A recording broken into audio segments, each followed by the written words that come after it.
24-hour rule. Train your brain. Before spending, John was someone who loved shopping. Every time he saw a discount online, his fingers automatically went to add to cart. He often told himself, "It's on sale. I'm actually saving money." But at the end of every month, his wallet told a different story. He was always short of cash and never understood where his money disappeared.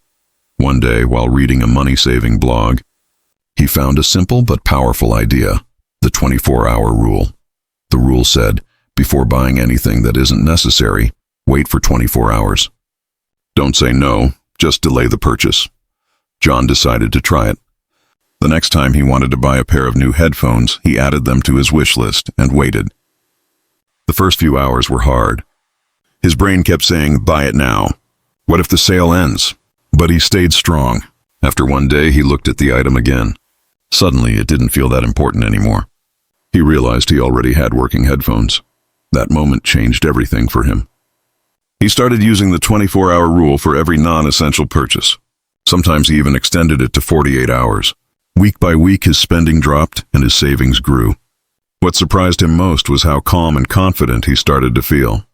The rule wasn't just saving him money, it was training his brain to think before reacting. The science behind it is simple. Most people buy things out of emotion, excitement, boredom, or stress. But when they wait 24 hours, their emotions cool down and logic takes over. The brain learns to separate want from need. By the end of 3 months, John had saved enough to start a small emergency fund. And all it took was one simple rule: waiting a single day before spending. So the next time you feel that urge to buy something instantly, remember John's story. Wait just 24 hours. You'll be surprised how often "I want it" turns into "I don't really need it." The reverse budget trick. Pay yourself. First, Emma had always been careful with her expenses, but no matter how hard she tried, her savings account never grew. Every month started with good intentions. She would pay the bills, buy groceries, hang out with friends, and then promise herself to save whatever was left at the end. But every time, whatever was left turned out to be almost nothing. It wasn't that Emma didn't earn enough. It was simply that saving always came last on her list. One evening, while watching a personal finance video, she heard a line that changed her thinking completely. Rich people save first, not last. That simple statement struck her deeply. The speaker explained a method called the reverse budget trick, also known as pay yourself first. It meant setting aside a fixed amount for savings the moment you receive your income, before paying bills, before shopping, before anything else.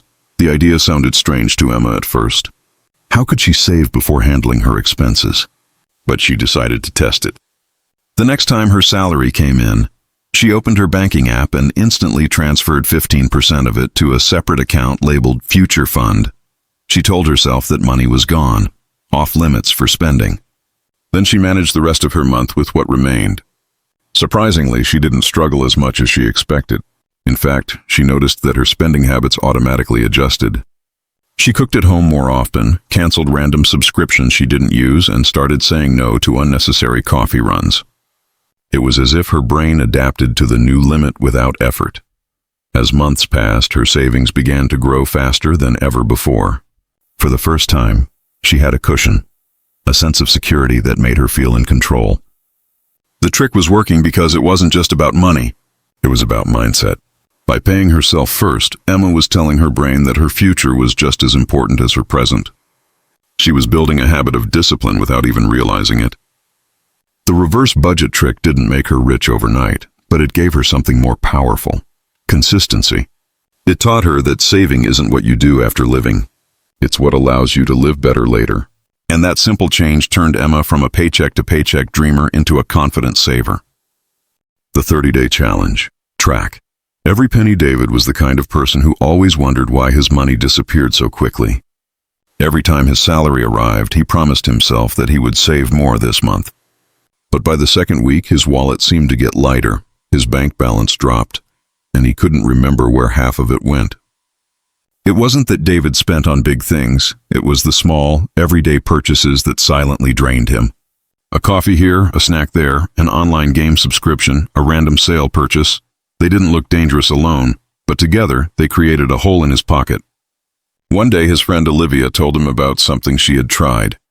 The 30-day expense challenge. The rule was simple.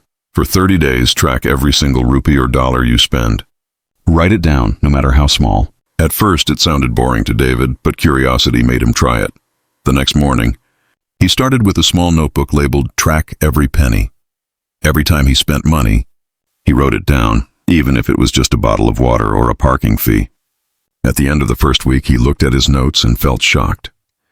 The list was full of small, unnecessary expenses that had never seemed important before, but added up to a huge total. That's when he realized how easily money slips away when no one is watching. He continued the challenge, becoming more aware of every swipe of his card and every tap on an online checkout button. The act of writing it down made him stop and think, do I really need this? By the end of the 30 days, David had not only completed the challenge, but had also changed his relationship with money. He categorized his spending into 3 groups: needs, wants, and waste. What surprised him most was how big the waste category had become. Subscriptions he forgot about, online deliveries he could have skipped, and habits he didn't even enjoy anymore. With this awareness, he began cutting down his waste and redirecting that money into savings. Within 2 months, he had saved enough to buy something he truly valued, a laptop he'd been dreaming of, paid for completely with his saved money. The 30-day challenge didn't just show David where his money was going, it gave him control. It made him realize that small actions done daily create big results over time. And from that day on, he no longer feared checking his bank account. He had turned awareness into power, and that power became the foundation of his financial confidence. The hidden expenses cleanup. Declutter. Your financial life. Sophia always believed she was careful with money. She didn't shop much, avoided expensive gadgets, and rarely dined out. Yet somehow her savings account stayed nearly empty month after month. One evening, while checking her bank app, she noticed small automatic deductions, a music subscription, a fitness app she hadn't used in months, a cloud storage plan she didn't even remember signing up for. None of them seemed big individually, but together they added up to a surprising amount. Curious, Sophia decided to do something she had never done before. She sat down with her laptop and began scanning her last 3 months of bank and credit card statements line by line. At first, it felt like a chore, but within minutes she was shocked at what she found. She was paying for 5 different streaming services, 3 online memberships she never used, and even an old gym membership that kept renewing quietly. That night became her turning point. She made a list of every recurring payment and divided them into 3 categories: useful, maybe, and useless. The useful ones stayed: her main internet service, a language learning app she used daily, and a health insurance plan. The maybe ones she decided to watch for another month, and the useless ones, she canceled them all immediately.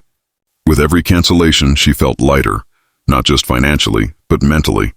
It was as if she was cleaning her digital space the same way one cleans a cluttered room. She even discovered that her phone bills had hidden add-ons she never requested. After removing them, she realized she had been overpaying for years without noticing. In just one evening, Sophia saved more than what she used to save in an entire month. But beyond the numbers, something inside her shifted. She started thinking differently about money. She realized that saving isn't only about cutting big expenses. It's about noticing the invisible leaks that quietly drain your financial energy. The next day, she decided to take her cleanup further by switching to free versions of certain apps and sharing subscription plans with her family.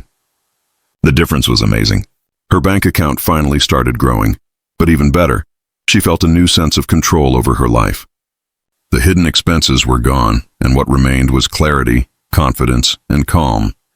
Sophia finally understood that true financial freedom begins not with earning more, but with removing what no longer serves your purpose. The side income sprint. Build your emergency cushion. Fast Michael had always dreamed of having a little extra money saved for emergencies. But every month ended the same way. His salary would come, bills would be paid, and then his account would slowly empty out. He wasn't careless. He was simply stuck in a pattern where his income and expenses were perfectly balanced, leaving no room for saving. One day, while scrolling through videos about personal finance, he came across a story of people who built emergency funds not by cutting expenses, but by earning more. They called it the side income sprint. The idea was simple. For a short period of time, 1 or 2 months, dedicate a few hours each week to creating a small, extra source of income and direct all that money straight into savings. The moment Michael heard that, something clicked. He realized that if he couldn't save from his salary, maybe he could earn something additional without affecting his main job. He began exploring ideas that fit his skills. Michael was good at writing and organizing data, so he signed up for a freelance website. At first, the work seemed slow, but within a few days, he got his first project, a simple article that earned him $50. It didn't seem like much, but when he transferred that money into a separate savings account labeled emergency fund, it felt powerful. That small success motivated him to keep going. In the evenings after his office job, he dedicated 2 hours to side work. Nothing too heavy, just consistent effort. He started selling unused gadgets online, offered to edit documents for his colleagues, and even taught a few English lessons on weekends. Every dollar he earned went into the same account, untouched. By the end of the first month, he looked at his balance and couldn't believe it. He had saved more in 4 weeks than he had managed in the last 6 months combined. What made this experience even better was how confident it made him feel. For the first time, Michael wasn't afraid of unexpected expenses. His emergency cushion was small but growing, and it represented more than money. It represented control, effort, and security. He realized that saving isn't just about spending less. It's about being creative with what you can do. The side income sprint didn't require a big plan, just small, consistent action, energy, and purpose. Within 3 months, Michael had built a stable side income stream and a comfortable savings buffer. His financial anxiety slowly faded away, replaced by quiet pride. He had proven to himself that when you can't find room to save, you can always create one.